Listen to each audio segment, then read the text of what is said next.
It's a long chapter, but it's a really good chapter.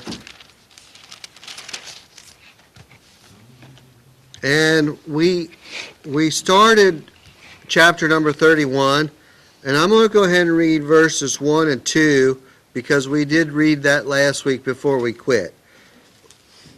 He says, so now what we began last week with Jacob was gaining in his flocks. He worked for one wife, and then he worked for the second wife. 14 years he worked for these two wives. And then after he had paid his dues of 14 years of service, he was ready to leave at that point and go back home. And Laban said, no, you just name your pay and I'll do it. So Jacob says, all I want is let's say the strange colored sheep and goats. That's all I want. If there's a one with a weird color on it, send it my way and that will be my pay. Well, the next thing you know, God was blessing those goats and sheep, and his flock is growing, and now there becomes an envy. After years of Jacob's flock growing and God blessing Jacob, now Laban and his sons began to look at Jacob in a different light. He was just a servant working there. But now as God's blessing him and he's growing, Laban and his sons are looking upon him like he is becoming an enemy instead of a brother to them. So he says, and he heard the words of Laban's son, saying, Jacob hath taken away all that is our father's, and of that which our father hath gotten all this glory. So they saying that Jacob is becoming rich at the expense of our father because somehow he's stealing it away. And I guess there was a little bit of truth to that, but really it was the hand of God is what it was. And verse number 2, and Jacob beheld the countenance of Laban, and behold, it was not towards him as before. So now father-in-law is looking at Jacob in a bad light. He doesn't like that Jacob is becoming his own man. He doesn't like that Jacob is succeeding in life because he had basically a servant slave there as long as he was working for him. And that's a bad place to be. I think this is one of the great lessons in this chapter is when the Lord chooses to bless someone, we should be what? What is the answer? Joyful. If God chooses to bless someone, no matter what way it is, if it's financially or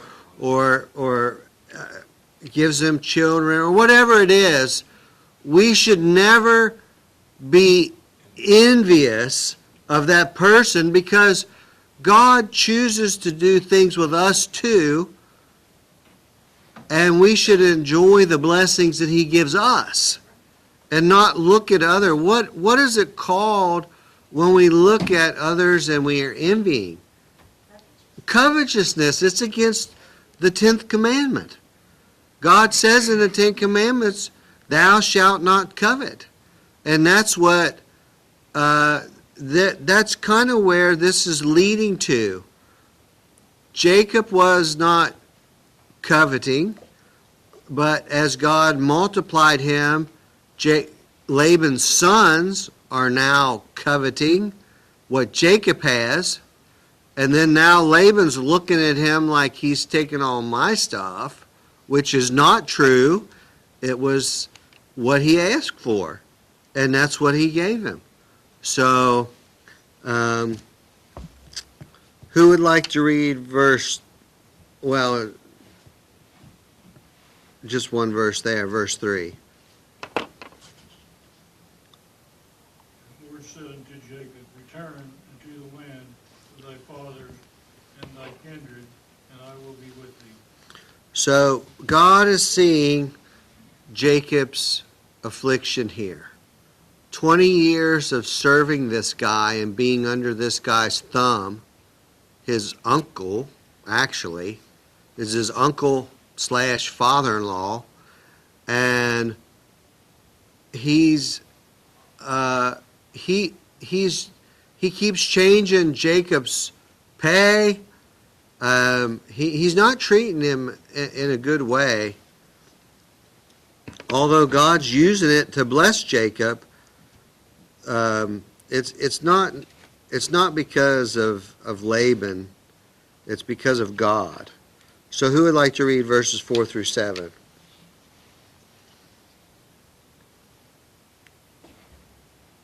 Jacob sent and called Rachel and Leah to the field and to his flock, and said unto them, I see your father's countenance, that he is not toward me as before, but the God of my fathers hath been with me.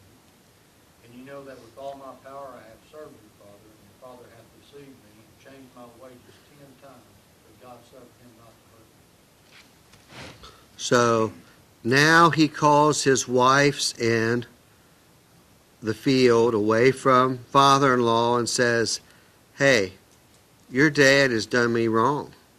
He's not honest with me. He'll tell me one thing and do another. And he said, as he said there, he changed my wages 10 times. Every time God began to bless me, he would take the blessing and say, you can have this, and I'll take the blessing. You see, is a dirty business here. So he is trying to, so God spoke to him, and now he's going to talk to his wife and say, ladies, it's time for us to get out from underneath him. Okay? So who would like to read verses 8 through 13? If he said thus, speckled shall be thy wages, and all the cattle have speckled. And if he said thus, the ringstake shall be thy hire, then bear all the cattle ringstake. Thus God hath taken away the cattle of your father and given them to me. And it came to pass at the time that the cattle conceived, that I lifted up my eyes and saw in a dream, and behold, the rams which leaped upon the cattle were ringstake, speckled, and grizzled. And the angel of God spake unto me in a dream, saying, Jacob. And I said, Here am I. And he said, Lift up now thine eyes, and see all the rams which leap upon the cattle are ringstake, speckled, and grizzled. For I have seen all that Laban doeth unto thee. I am the God of Bethel, where thou anointest the pillar, and where thou vowest a vow unto me. Now arise, get thee out from this land, and return unto the land of thy kindred. So he's telling his wives about the dream he had and about how God's hand is upon him. And he went out to the field and he's letting them know, hey, your dad has changed my wages 10 times. He has tried to deceive me, but every time that your dad would change and said, okay, I'm going to give you the grizzled colors, then God's hand would be upon the grizzled colors, and they would multiply. And then Laban would say, well, I want them back. I'm going to give you them ring-straked ones. And he said, okay. Well, then God would multiply those. So it was like whatever Jacob was doing, God's hand was on him. And then God showed him in a dream here, I'm the one that's doing that, Jacob. It's not just by chance. I am blessing you because I am the one that you made a vow to 20 years ago at Bethel. When you anointed that rock that night and said, made your vow to me, I have been with you through this whole thing. And I think that's a good lesson for us too. I mean, Jacob's life was in difficulty right there, wasn't it? There wasn't nothing easy about those 20 years. It was 20 years of hard labor. I mean, he worked hard. And he's going to tell us about it later when we get in later in the chapter. He lets it all out. You know, he's a bit traumatized, I guess. He just blurts it all out there that it's been tough on me, but God's hand has been on me. So I think we can take comfort in that. I can look back in my life and think, there's been some very difficult times in my life, and I've had some people that I've worked for that have been very difficult to work for, and I've had people that I've worked for that have been not so kind to me, and I've had people that would try to take advantage, and then I can look and say, you know what, but God's hand had been on me the whole time. And, I mean, have you guys experienced anything like that before? Sounds like Amy's experiencing it now at her work with someone. But in the end, we can look and see, it is God is the one who increases us, and it is God is the one who blesses us. And I never take that for granted. Whenever we begin to think that we've done something, that's when we really be careful, because you're fixing to crash. When you start to, if you're a Christian and you say, man, I really am accomplishing something here, that's when we begin to rob God of His glory, and that's a bad place to be. Pride going before destruction. Yeah, and a haughty spirit before a fall. And and we didn't ever want to be like that as Christians, you know? Yeah. Because God resisteth the proud and gives grace to the humble. So, I'm thankful. And I just want to let you guys know, you guys have been wonderful to me and my family. You guys have been, this whole church has been a great blessing to us. You all care for us. You check on us. We have been truly blessed here. So I just appreciate our church. And there's been, as a pastor, as Tim knows, growing up as a child in a pastor's home, sometimes it's very difficult. But even with my kids, y'all have loved on my kids and treat them like your own kids, and that's a big blessing. So thank you guys. Appreciate that. We like you too. Yeah, it hasn't been a one-way street. Yeah, no, it hasn't. So that's verse 13. That's the cool thing. God is revealing. Remember back there when you made that vow to me, I have been with you this whole time, son. And he can look back at 20 years. 20 years is a pretty good piece of time, isn't it? I mean, it goes like that. Don't get me wrong. 20 years from now, we're gonna turn around and it's gonna be just like that. And we're gonna say, I can't believe it's went like that. I mean, and the older you get, it seems like the faster it goes. It's like a whirlwind. Year's almost over. Yeah, I know. We just had New Year's and it's almost Christmas. I mean, Let me ask a question. yes, sir. What has Jacob done for God in that 20 years?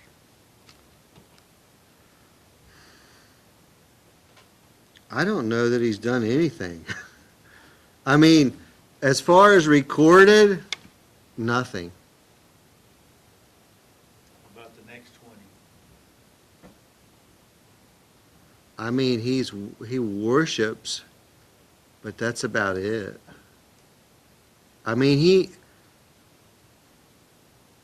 we're going to see something pretty significant here in a couple chapters from now, when he goes back to meet his brother and wrestles with the Lord. is significant, and then he's going to go in and try to hang on and inherit in that blessing, but of the nation of Israel. But yeah, that's a good question. I haven't seen really anything in the past 20 years other than just being a saved man and believing in God. But then these verses up to now, you can't really see where he believed in God. Yeah, God's not told him anything during that time. He's not called on God. He gets ready to leave, and suddenly God steps in and says it's time to go, but ain't been nothing done there. right. I don't know, I just find that kind of strange after I've studied it my whole life, and looked at it, and never really come and thought, hey, God started out with a nation, being Abraham, and they really never done anything for God. All the way past going into Egypt Yeah. and coming out. They're a pretty rough bunch when you look at them, and then he ain't gone a whole lot. They're tough. So, I don't know, I just find that interesting. They might be still rough today. Well, they have been all the time. They're stiff-necked. See. I don't know, I just think it's kind of strange, but God kept his promise even when they didn't do nothing. I guess that's the main thing you see out of it. Yeah, Well, on the flip side, that's kind of it kind of distinguishes our God from all the false gods religions. Because the false god religion, you have to pursue that deity. yes, And in our true Lord, he pursues us, he plans for us, it's all grace. yeah. And that's just so different. There's not another, I don't think, I've never heard of one that is the other way around like we have it. That believes. Well, and our relationship to God is as a father and a child. So, I mean, what child does something for their father? What could a little child do for you other than just love you back? There's not much there. And even if they don't love you back, you're still your child. You know, that's what the born again relationship is about, right? When you get born again, it doesn't mean you might not be perfect, but you're still a child of God. Or you might stray on the path, but you're still a child of God, just like your kids. You know, they're still your kids. There's days they're good, and days you want to say they're not even my kids, but they still are. It's probably the way God looks at us, I reckon. I don't know. All right, let's continue. Verses 14 through 16. Let's have a woman read that because it's the ladies talking here.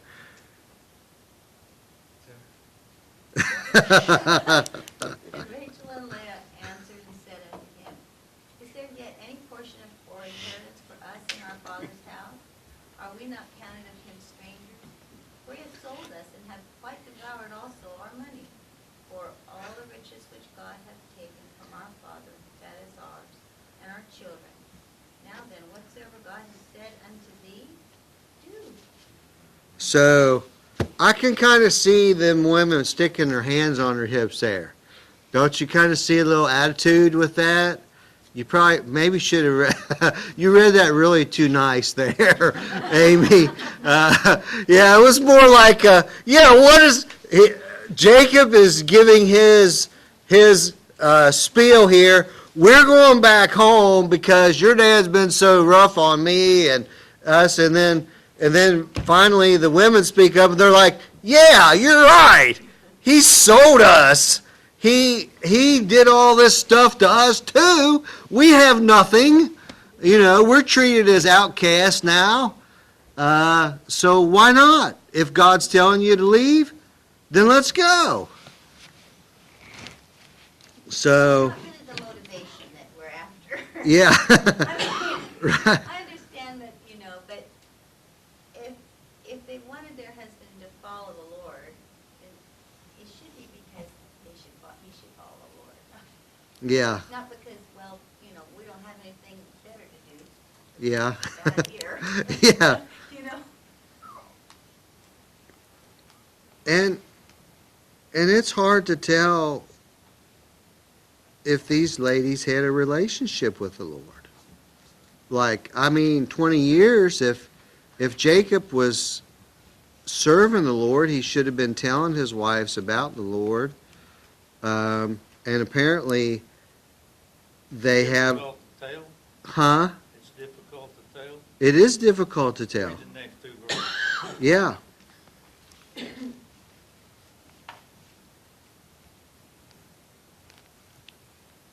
Anybody can read it, whoever would like to. 17 and 18? Okay.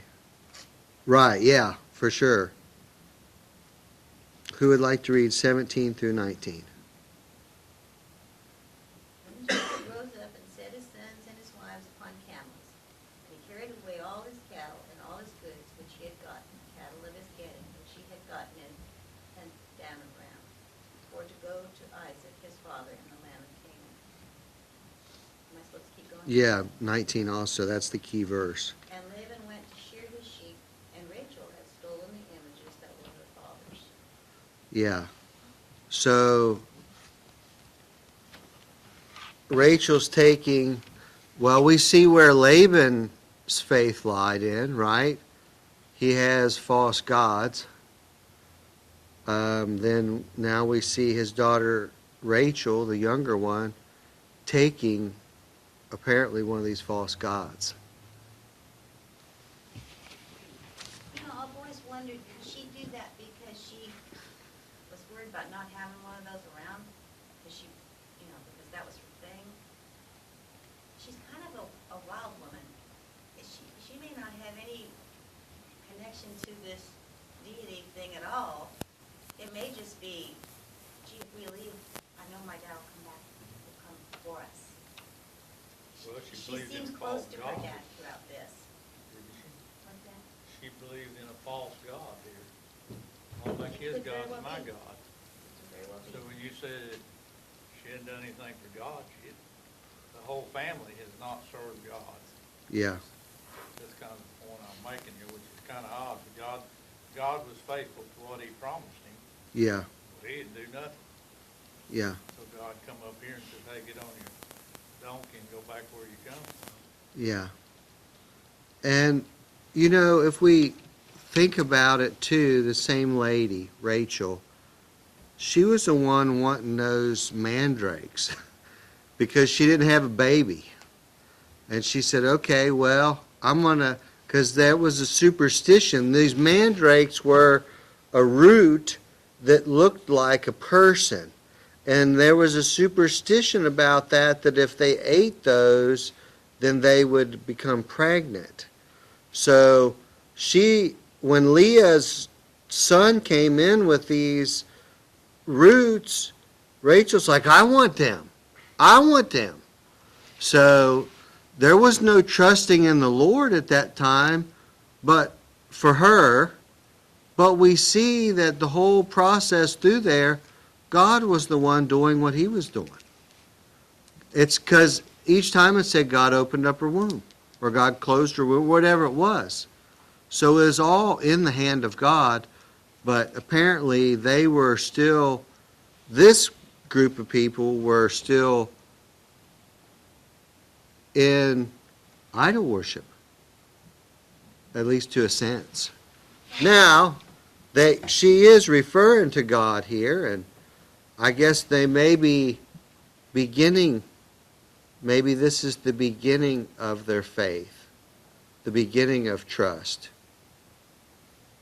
Leah would, when she would go through all of that manning of her children and all those terrible situations, it involved, God has seen my this. God Right. has seen my, and, you know, and so she'd name a child. And, but I wonder if she might have been the only one that had any. The believer? Yeah, Yeah, makes you wonder. yeah. It don't give us a whole lot, just a little bit to work with here, but it's interesting. So we come down to verse number 20. It said, And Jacob stole away unawares to Laban the Syrian, and that he had told him not that he fled. So he fled with all he had. He rose up and passed over the river and set his face toward Mount Gilead. And it was told Laban on the third day that Jacob was fled. In verse number 23, and he took his brethren with him and pursued after him 7 days' journey.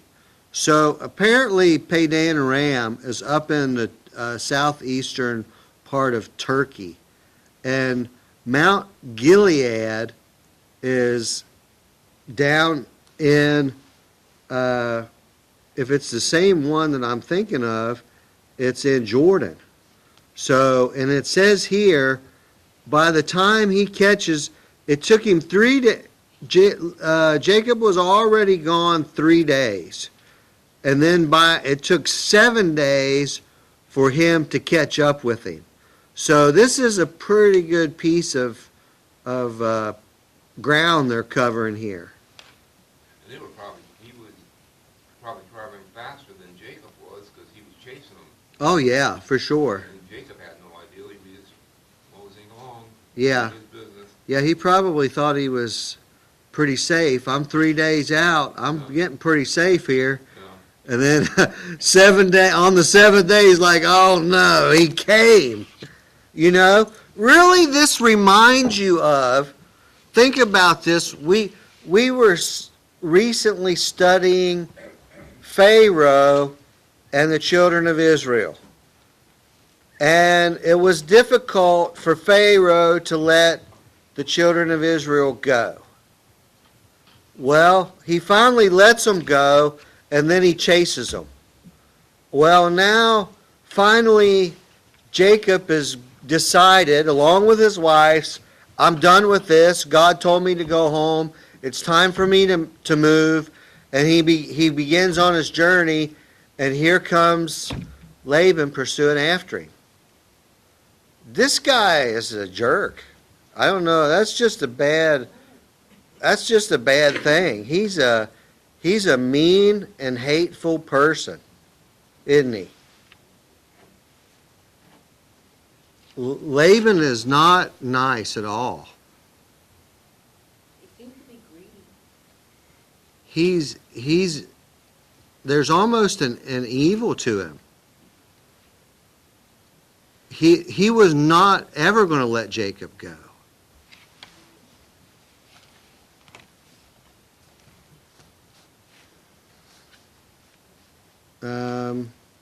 So where do we get to? It kind of tells me that there wasn't any godly people in the world early on. Even though you have that line that comes from Noah down to Abraham. They knew about God possibly, but they didn't know much about him. Yeah. And you don't see where none of them were really serving him. All the way down, like I said, when we find the verse where they suddenly change, Jacob does because God tells him to get up and leave, and he does what God tells him to do. But it ain't like, okay, I'm gonna go down there and we're gonna change the family here and we're gonna get right with God. I haven't seen none of that. Yeah. But God decided he'd make a peculiar people out of all of them, and it just shows it took a while to get that done. Yeah. For sure. I'm sorry to be difficult about this Laban guy, but has anybody ever dealt with someone like this? For me, this is really very personal because My son-in-law might think that. no, I don't think so, Jerry. It's that. Yeah, yeah. No, this guy here is I've been around people like this before, and there's no good way to fix it. The only way to fix this situation is to do what Jacob's doing. Get out of it. That's the only way. I mean, it's never going to get any better. And now he's at a point where if he stays, there's just going to be animosity because God's blessing him. It's just going to get worse and worse. And if he leaves, then he's in the wrong. It's like no matter what Jacob does at this point, it's wrong in this guy's eyes. And I've experienced that before. And there isn't a good fix. You just have to obey God, and because Laban here has something wrong with him. He's not right. He's a control freak, and and I know it's all about him, you know. And he's a blackmail type guy, and you know it's just a rough situation. So, and where do we go here? We're in verse number 24, and we're running out of time. But so now he overtakes him, and he gets up there. Laban's got the posse after him. Verse 24, and God came to Laban the Syrian in a dream by night and said to him, take heed that thou speak not to Jacob either good or bad. Be careful how you talk to him. Thank God for that, right? I mean, God was on his side. Yeah, I mean, he couldn't have dealt with the problem without God intervening. For sure. Oh, yeah. I mean, who knows what would have happened if God had not intervened right here. Eventually they were going to fight it out or something. So, Another 20 years of hard labor. yeah, it was, who knows? Who knows? But did we not see the same thing with Isaac and with Abraham? Remember Isaac, he went up in Abimelech and God protected him, even though that was his fault. And then Abraham went down to Egypt, and Pharaoh was wanting to court his wife and all that stuff, and God protected him there. So God intervened in all three of these men's life, granddad, son, and now grandson, and God intervened to make sure that they would go forward, that their lineage would go forward, and protected them. So there is a definite blessing. But it really says that God intervenes in our lives too. Yes. Amen. For sure he does. And I'm glad for that. Who knows what would happen without the Lord watching out for us each and every day, you know?